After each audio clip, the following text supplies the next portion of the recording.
पहला सवाल देखते हैं, क्या है पहला सवाल ना, 11 नंबर आज का पहला सवाल और कुल मिलाकर के 11वां ये सवाल है। देखिए, what is the contrast between the liveness of the swans and the human life. ये जो द्वंद चल रही है W.B. येट्स के द्वारा द स्वान्स एट कूल, ये जो कविता में ये जो द्वंद किसका ना, स्वान्स की जो जीवन, स्वान्स की जीवन और ह्यूमन की जीवन, इन दोनों के बीच का जो द्वंद को हमारे कवि ने दिखाए हैं, ये कौन सा द्वंद है, क्यों ये द्वंद है, इसके बारे में हम लोग देखेंगे कि कौन सा द्वंद को ये दिखाएं, कौन सा दो अवस्था को दिखाएं।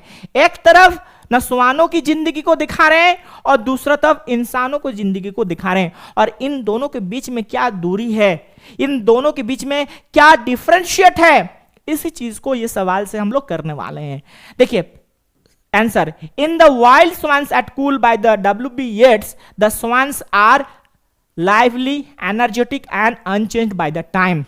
ना the swans at the Coole बोलकर के जो कविता है, इस कविता में W.B. येट्स ये दिखाए हैं कि स्वान्स बोलकर के जो पक्षी, ये पक्षी लाइवली हैं, यानी हमेशा के लिए वो जिंदा हैं, बूढ़े नहीं हुए हैं, एनर्जेटिक हैं, इनके अंदर अभी भी शक्ति है, और अनचेंज्ड बाय टाइम, और समय इनके ऊपर प्रभाव नहीं डाल पाए हैं। 3 चीजें हैं, ये अभी भी हमेशा की तरह आज भी ये एक्टिव हैं, आज भी वो कर्मठ हैं, और पहले में जिस तरह से वो शक्ति के साथ काम कर रहे थे, आज भी वो तमाम चीजें वो कर रहे हैं। इन स्वान्स के ऊपर समय का कोई प्रभाव नहीं है। इन कॉन्ट्रास्ट, इसके विपरीत पर, इसकी दूसरी ओर जो इंसान है, जो इंसानी जो जिंदगी है, वो इंसानी जिंदगी बहुत ही ज्यादा दुर्बल है, वीक है और टायर्ड विद द एज। समय के साथ, टाइम के साथ, समय के साथ इंसानी जिंदगी बहुत ज्यादा धीरे धीरे वो कमजोर होती जाती है और थकते जाती है, समय जैसे जैसे बीतता है। समय का प्रभाव को, इंसानी जीवन के ऊपर समय का प्रभाव देखने को मिलती है। The poet feel sad and old while the swans remain youthful and full of the beauty and freedom। Poet को यह लगता है, पोएट इस बात से दुखी हैं, हमारे पोएट W.B. येट्स इस बात से दुखी हैं। क्यों दुखी हैं? क्योंकि वो वृद्ध हो रहे हैं, वो बूढ़े हो रहे हैं, जबकि स्वांस पक्षियां ये आज भी अपनी यौवन अवस्था को भोग कर रहे हैं, यानी इनके अंदर उम्र नहीं आ रहा है, एंड फुल ऑफ ब्यूटी, और इनके अंदर आज भी खूबसूरती रही है। जैसा पहली बार जब कूल एक पार्क है और वहां पर के एक लेक हुआ करता था, तो उस लेक में स्वान पक्षियां आकर के बैठती थी, तो वो स्वान पक्षी देखने में आज भी वो खूबसूरत है और उनके अंदर आज भी आजादी है। एक बूढ़े अवस्था में लोग आजाद नहीं रहते हैं, एक वृद्ध इंसान दूसरे के ऊपर निर्भर होते हैं, खुद से चल फिर नहीं पाते हैं, उनका यौवन अवस्था खत्म हो जाती है, वो कमजोर हो जाते हैं। ये इंसानी जीवन होता है, यही इंसान की जो वास्तव जीवन है। इसके उलट जो स्वांस पक्षी है आज भी अपनी यौवन अवस्था को पकड़ के रखे हैं, आज भी वो वही खुश मिजाजी के साथ, वही एनर्जी के साथ, वही आत्मविश्वास के साथ आज भी उस लेक पर विराजमान है। जब हमारे पोएट पहली बार, आज से तकरीबन 25 साल पहले पहली बार इस पार्क में, और पार्क में जो एक लेक था यानी एक झील था, उस झील में पहली बार स्वांस को देखे थे। चलिए अगला सवाल, क्वेश्चन नंबर 12। क्वेश्चन नंबर 12 क्या है? द पोएम कुबला खान, ये जो पोएम है Kubla Khan is a fragment, what has made it a lasting literary piece. Kubla Khan एक फ्रैगमेंट है, यानी एक ऐसा पोएम जिसमें खूबसूरती है, जिसको लोगों को प्रभावित कर रहा है, जैसे सुगंध अवस्था, सुगंधी कोई परफ्यूम या फूलों की महक, फूलों की खुशबू लोगों को आकर्षित करता है। ठीक उसी तरह से कुबला खान भी लोगों को अपनी खूबसूरती की जो महक है, उस खूबसूरती महक के द्वारा लोगों को अपने और आकर्षित कर रहे हैं। और साथ ही साथ क्वेश्चन में बोल रहा है कि what has made it a lasting literary piece. क्या ऐसा कौन सा कारण था, या फिर ऐसा कौन सा तरीका के कारण, किस तरह से ये पोएम ये हमेशा के लिए, बहुत दिन के लिए, यानी यह हमेशा के लिए एक साहित्य के टुकड़े के रूप में, साहित्य के एक विशेष अवस्था के रूप में यह यादगार होने वाले हैं। क्यों हुआ है, इसका कारण और किस लिए हुआ है, इसके बारे में भी हमको इस आंसर से समझ में आ जाएगा। दो incomplete Kubla Khan by the Samuel Taylor Coleridge ना, ये जो सैमुअल टेलर कोलरिज की जो कुबला खान है, ये अधूरी पोएम है। पिछले वीडियो में हम जब इसको क्वेश्चन आंसर को करवा रहे थे, आपको ये बताए हैं कि कुबला खान कंप्लीटली पूर्ण कविता नहीं है। हमारे एस.टी. कोलरिज जो अंग्रेजी भाषा के एक प्रख्यात कवि, ये नशे में अपनी दिमाग की जो कल्पना शक्ति से एक कविता के बारे में ख्वाब देख रहे थे। अपनी ये जो कविता है कुबला खान, ये ख्वाब में देखी गई एक कविता, जिसको जब उनको होश आया तब वो ख्वाब अधूरा था, इमेजिनेशन इनका पूरा नहीं था। इनका जो कुबला खान ये कविता है एक ख्वाब है। जितना वो ख्वाब को जितना वो देखें समझें, उतना ही कविता को वो लिखे थे। पूरा कविता उनका नींद जल्दी उनका टूट गया, जिसके कारण उनका ख्वाब अधूरा रह गया। या फिर यह भी हो सकता है कि इनका जितना इनका याद रहा, उतना ही ये कविताओं को लिखे थे।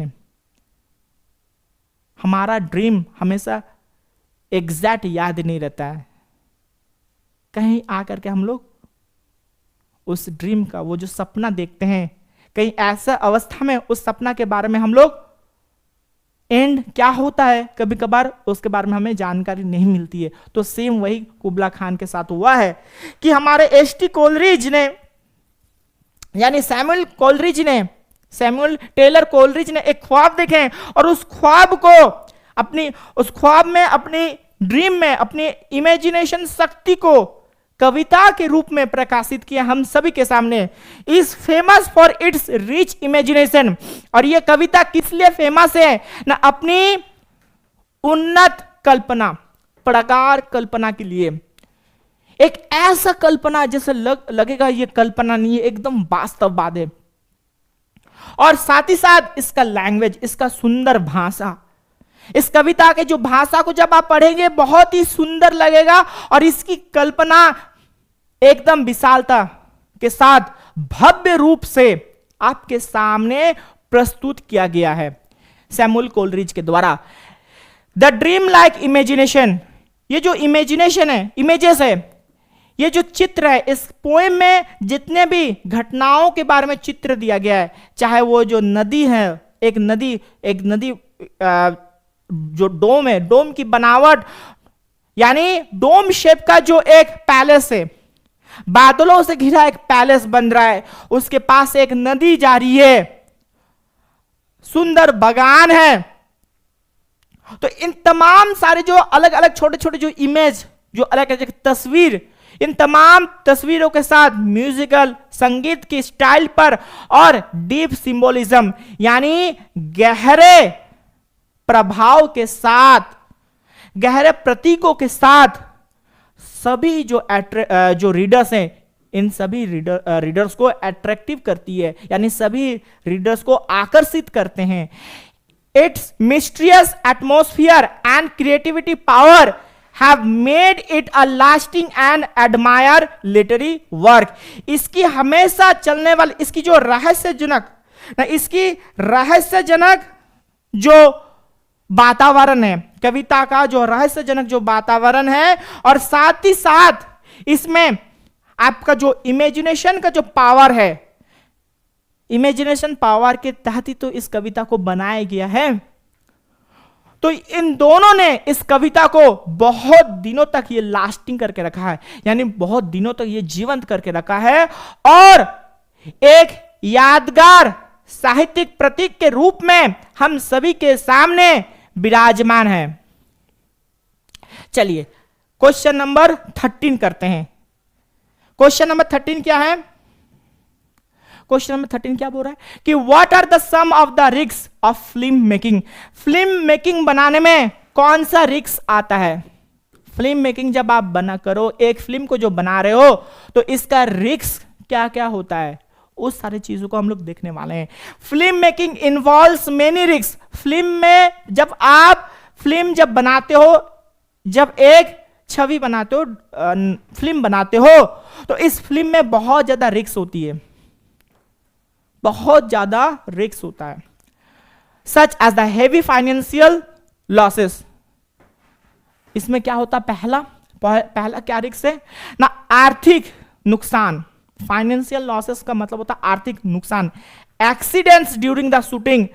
एक फिल्म को जब आप बना रहे हो, उस फिल्म को बनाने में आपको यह देखना पड़ता है कि शूटिंग के दौरान, फिल्म को जब अलग अलग पार्ट में शूट करते हो ना, तो उस शूटिंग में आपको एक्सीडेंट होने की संभावना होती है। Failure at the box office ना, जब इस फिल्म को जब आप बॉक्स ऑफिस में जब आप रिलीज करोगे, थिएटर में जब आप रिलीज करोगे, तो ये फिल्म क्या हो सकता है कि ये डिजास्टर साबित हो, फिल्म ना चले। Producer invest large some of the money without guarantee of success. जो प्रोड्यूसर होते हैं इसमें बहुत ज्यादा पैसा यहां पर डालते हैं, ठीक है। प्रोड्यूसर जो निर्माता होती है फिल्म बनाने का, इसमें बहुत ज्यादा पैसा डालते हैं। And there is also pressure from the critics and audience. और ऑडियंस यानी जो श्रोता जो आकर के इनको देखेगा, जो ये फिल्म जब थिएटर में चलेगा, और जो क्रिटिक्स यानी जो फिल्म को एनालिसिस करते हैं, इनका भी दबाव रहता है जब आप एक फिल्म बनाते हो। और इन सभी ने इन सब चीजों को बना करके, इन सभी चीजों के कारण फिल्म बनाना एक बहुत ही ज्यादा मुश्किल भरा क्षेत्र है, ठीक। चलिए अगला सवाल। What are the 3 major issue Amartya Sen discuss in relation to India's dialogue tradition. ना डायलॉग ट्रेडिशन में यानी प्राचीन काल में हमारे यहां पर तर्क वितर्क की जो परंपरा चलती थी, संवाद की जो विचारधारा चलती थी, अमर्त्य सेन ने 3 बड़े मेजर इशू, 3 बड़े मुद्दों को ये उठाए हैं। ये कौन से बड़े 3 मुद्दे हैं जिसके बारे में आर्गुमेंटेटिव इंडिया में वो इसकी ओर चर्चा किए हैं। Amartya Sen discuss secularism. ना ये अमर्त्य सेन कौन? प्रख्यात अर्थनीतिविद भारत के, और इन, ठीक है, ये सेकुलरिज्म यानी धर्म निरपेक्षता, सोशल इनइक्वालिटी, ना सामाजिक असमानता, and importance of the public debate. और पब्लिक डिबेट यानी नागरिकों ऊपर, समूह में, जब किसी एक समूह में जब आप ओपनली तर्क वितर्क करते हो, जो इंडियाज डायलॉग ट्रेडिशन में है। ये इंडियाज की जो डायलॉग ट्रेडिशन होती है, परंपराएं, इंडिया की जो तर्क वितर्क की जो परंपराएं, इस तर्क वितर्क की जो परंपराएं में इन तीनों चीजों को देखी गई है। He explained that the India has a long history of the discussion and argument। ने ये इस तरह से व्याख्या की है कि भारत का इतिहास रहा है, भारत का बहुत बड़ा इतिहास है, भारत में बहुत बड़ा इतिहास को देखने को मिलती है जहां पर लोग तर्क वितर्क करते थे।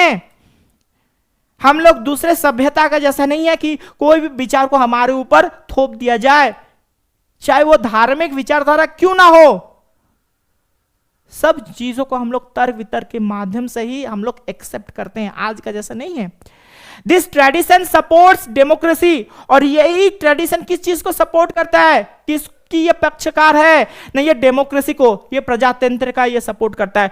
टॉलरेंस सहनशीलता, और दूसरे के जो ओपिनियन होती है, respect for the different opinions in society. समाज में दूसरे लोगों की जो विचारधारा होती है, दूसरे लोगों की जो समझ है, उसको भी सम्मान करना, यही सिखाती है। चलिए आगे की ओर बढ़ते हैं। अगला सवाल, question number 15। Why did the author think that the Floppida's dream were a fragment for surviving? T होगा ना,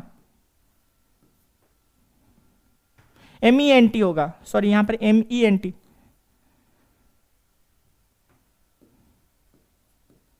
चलिए, the author feels that the Floppida uses her dreams as a clever way to survive in a foreign country। फ्लॉपिडा अपना सपनों को वो इस्तेमाल करती है कि विदेशी धरती पर अपने कामकाज को चलाने के लिए, अपने खर्चों को चलाने के लिए, अपनी जिंदा रहने के लिए वो अपने सपनों को इस्तेमाल करती है। By predicting future, she gains importance and financial support from the others। लोगों की भविष्य बोल बोल करके वो पैसा कमाती है, पैसा छापती है, और सम्मान को भी उसको हासिल मिल रहा है। इंसान दो चीज का भूखा होता है, एक पैसा और दूसरा सम्मान, बाकी किसी चीज का इंसान भूखा नहीं होता है। ही थिंक्स, मतलब हमारे लेखक सोच रहे हैं कि her dreams may not be supernatural but a smart method to earn respect and security. हमारे लेखक ये सोचते हैं कि उसकी जो ड्रीम है, फ्लॉपिडा की जो ड्रीम है, फ्लॉपिडा की जो सपने हैं, ये सभी सपने कोई सुपर नेचुरल नहीं है, कोई अप्राकृतिक अवस्था नहीं है, बल्कि एक ऐसा बहुत ही चालाक तरीके से एक पद्धति है जो अपने लिए सम्मान और सुरक्षा को हासिल कर सके। चलिए अगला सवाल की ओर हम लोग बढ़ते हैं। Question number 16। What was doctor Margolin's attitude towards his profession? ना डॉक्टर मार्गोलिन, इनका जो व्यवसाय था, इनका जो पेशा था, डॉक्टर मार्गोलिन का जो पेशा था, इस पेशे के ऊपर डॉक्टर मार्गोलिन का किस तरह से विचार था, अपने पेशे को लेकर के क्या इनके अंदर भावनाएं थी, इसको हम लोग देख लेते हैं। Doctor Margolin was sincere and dedicated to his medical profession. Doctor Margolin एक डॉक्टर थे, ज्यू डॉक्टर थे, जो ज्यूसों के ऊपर जो अत्याचार हो रहा था द्वितीय विश्व युद्ध में जर्मनी को छोड़ करके भाग करके, बहुत सारे ज्यूस जो भाग पाए, जर्मनी को भाग करके दूसरे देशों में शरण लिए। हमारे डॉक्टर मार्गोलिन ने कहां पर? जर्मनी को छोड़ करके यूएस में शरण लिए, और ये डॉक्टर थे और अपने पेशे में बहुत ज्यादा ये सिंसियर थे, अपने पेशे के लिए ये वफादार थे। He treat his patient with care and responsibility. ये अपने लोगों को, अपने जो बीमार पेशेंट, अपना लोग कौन? डॉक्टर का अपना लोग कौन होता है? पेशेंट होता है, बीमार व्यक्ति। तो बीमार व्यक्ति को ये बहुत ही ज्यादा केयर के साथ ये उनकी देखभाल करते थे और जिम्मेदारी के साथ ये देखभाल करते थे।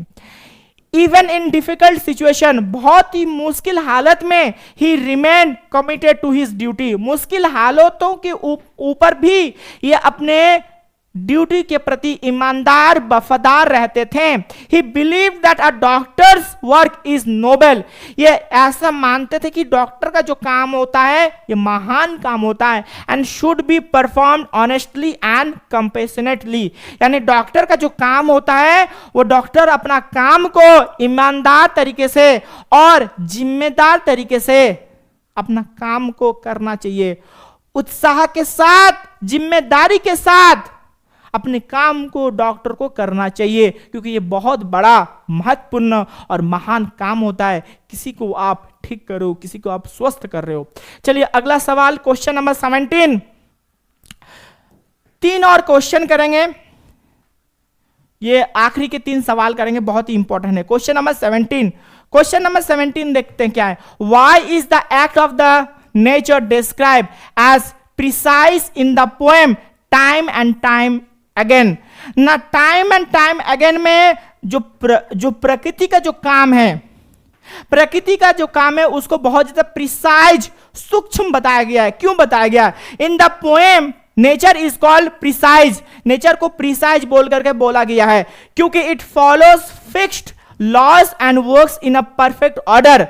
समय को प्रिसाइज यानी समय को इस हिसाब से बोला गया है कि ये अपना समय का पाबंद, समय अपने समय का पाबंद होता है, यह फिक्स्ड रहता है, स्थायी रहता है, यह कॉन्टिन्यूसली फ्लो करता है। क्यों होता है? क्योंकि ये एक पैटर्न में समय का एक पैटर्न होता है, एक निर्धारित पथ होता है, एक निर्धारित तरीका होता है, उसी तरीका को ये फॉलो करता है और अपने निर्धारित तरीके से ही अपना नियम बनाता है और नियम में परफेक्ट के साथ ईमानदार पूर्वक अपना काम को करता है, नियम को यह भंग नहीं करता है, उस नियम में समय चलता है। Seasons change regularly and natural events happen accurately. समय, सीजन, मौसम, ऋतुएं चेंज होता है, हमेशा ऋतुएं चेंज होता है। अभी गर्मी ठंडी है, फिर धीरे धीरे गर्मी आएगा, फिर बरसात आएगा, फिर ठंडी आएगी, फिर धीरे धीरे ठंडी जाती है, फिर गर्मी आती है, फिर बरसात जाती है। तो समय जैसा जाता है, सीजन जैसा जाता है, मौसम जिस तरह से बदलाव होती है, उस बदलाव के साथ ही साथ प्रकृति की सारी घटनाएं घटती है। Unlike humans nature does not make mistake.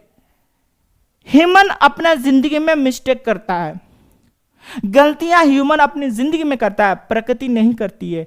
It's action are exact, balanced and carefully control.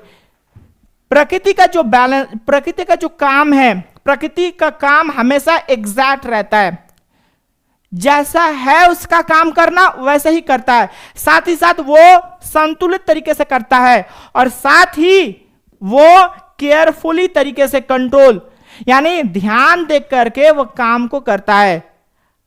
प्रकृति अपने काम में कंट्रोल रखता है, अपने काम को वो डोमिनेंस के साथ प्रभाव डाल करके काम को जो छोड़ता नहीं है, इंसानों के जैसा नहीं है। चलिए क्वेश्चन नंबर 18 को देखते हैं। क्वेश्चन नंबर 18 क्या है? What is the inward struggle that Shaw refers to in freedom. ना फ्रीडम बोल के जो कविता है, इस फ्रीडम बोल के जो कविता में सॉ ने, हमारे कवि सॉ ने किस और जो खुद के अंदर जो स्ट्रगल है, खुद के अंदर इंसान के अंदर की जो द्वंद है, इस द्वंद को किस तरह से फ्रीडम बोल के कविता में दिखाए हैं ना। In freedom Shaw refers to the inner struggle between personal desire and responsibility. ना सॉ ने क्या दिखाए कि इंसान के खुद के अंदर जो द्वंद चलती है, वो द्वंद किस लिए चलती है? वो व्यक्तिगत डिजायर, क्या है? व्यक्तिगत डिजायर यानी आपकी खुद की इच्छाएं और खुद की जिम्मेदारियां, इन दोनों के बीच में द्वंद चलती है। यानी आपके अंदर लड़ाई दो व्यक्तियों के अंदर, आपके अंदर दो चीजों की लड़ाई चलती है, आपका ख्वाहिश और आपकी जिम्मेदारियां। A person may wish to be completely free. एक इंसान चाहता है वो संपूर्ण रूप से आजाद चाहता है कि संपूर्ण रूप से वो आजाद रहें। But true freedom requires discipline and duty. मगर सचमुच का वास्तव मतलब का है, जो वास्तव मतलब होता है आजादी की, जो वास्तव मतलब होती है, ये क्या दिखाती है? ये डिसिप्लिन दिखाती है, साथ ही साथ ड्यूटी, कर्तव्य और डिसिप्लिन, ये दोनों लेकर के समय का पाबंद हो जाइए।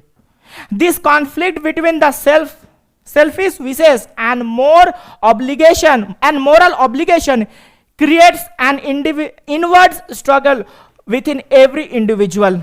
इस तरह से ये जो कॉन्फ्लिक्ट, ये जो द्वंद होता है, जब आप करना एक चाहते हो मगर आपका जिम्मेदारी आपको रोक रहा है, और इसी द्वंद आपकी जो इच्छाएं होती है, ये कभी कभी इच्छाएं सेल्फिश होती है, आपकी इच्छाएं खुद के बारे में सोचता है, जो कि जो नैतिक मूल्यों के साथ हमेशा लड़ाई चलता रहता है ना।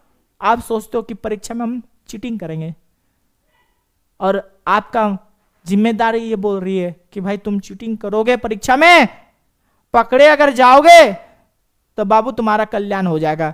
तो यही चीज आपके अंदर में, हर इंसान के अंदर ये दंड चल रहा है कि चीटिंग करें कि चीटिंग नहीं करें। आपकी नैतिकता ये समझाता है बाबू चीटिंग करेगा, पकड़ाएगा तो कल्याण होगा। और आपके अंदर और आपकी इच्छाएं ये भी हैं कि अगर चीटिंग में 2-4 नंबर मेरा बढ़ जाएगा। चलिए अगला सवाल, क्वेश्चन नंबर 19, 3 मार्क्स का यह आखिरी सवाल है।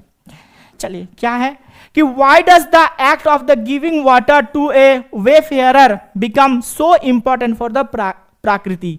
ये जो चंडालिका जो बोलकर जो नाटक है चंडालिका, इसमें एक पथिक को, वेफेयरर मतलब एक स्ट्रेंजर, पथिक यात्री, ट्रैवलर, वेफेयरर मतलब ट्रैवलर, पथिक जिसको प्रॉपर हिंदी में पथिक बोलेंगे या फिर ट्रैवलर, एक ऐसा व्यक्ति ट्रैवल के यात्री, और अच्छा भाषा में बोलेंगे यात्री।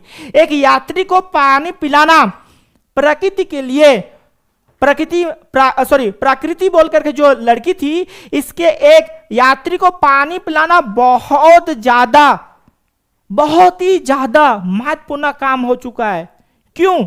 इसके लिए बहुत ही ज्यादा मूल्यवान ये काम है। इन चंडालिका रविन्द्रनाथ टैगोर जी का लिखा हुआ एक नाटक, giving water to the monk is important for प्रकृति को पानी पिलाना। एक प्रकृति बोल करके लड़की, एक समाज जिसको अछूत बोलता है, उस अछूत लड़की किसी को पानी पिला रही है, ये बहुत बड़ी बात है। Because it gives her self respect, क्योंकि ये उसके लिए आत्मसम्मान की बात है।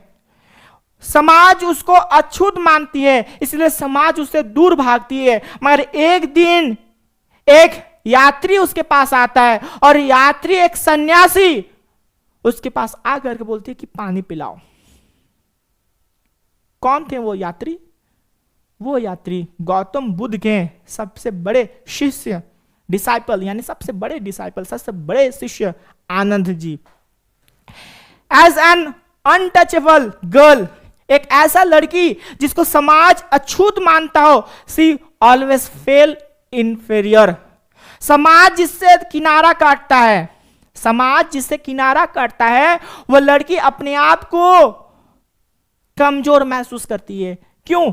वो ये सोचती है कि मैं अछूत हूं, इसलिए तो समाज, मुझ में कमी है, इसलिए समाज मुझसे दूर भागता है, समाज मुझसे बात नहीं करता है, समाज मुझको छूता नहीं। मैं किसी चीज को अगर छू दूंगी तो लोग उस चीज को अपवित्र मान लेते हैं।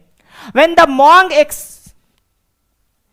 accepts water from her, जब monks, एक सन्यासी उसके पास आए और बोले कि मुझको पानी पिलाओ, she feels equal and valued, तो उसको क्या लगा? ये सम्मान, ये आत्मसम्मान है, ये एक सम्मान की बात है, ये इक्वल, बराबरी की बात है, और साथ ही साथ इसमें उसका वैल्यू है, यानी उसमें मूल्य बोध आ रहा है। इसके लिए बहुत बड़ा चीज है। जिसको कोई इज्जत नहीं देता था, वही लड़की के पास एक साधु आकर पानी खोज रहा है। पानी पिलाना, किसी के लिए पानी पिलाना आम बात है, पर इस लड़की प्रकृति के लिए बहुत बड़ी बात है, क्योंकि कोई व्यक्ति आकर के उससे पानी मांग रहा है।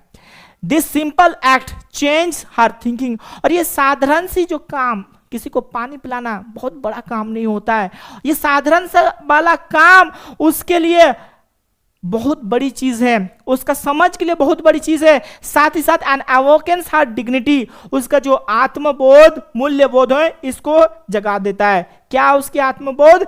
क्योंकि वो भी अलग नहीं है, वो भी समान अधिकार रखने वाला लड़की है, वो भी समाज में बाकी लोगों की तरह से ही, और बाकी लोगों की तरह ही वो समाज का एक हिस्सा है।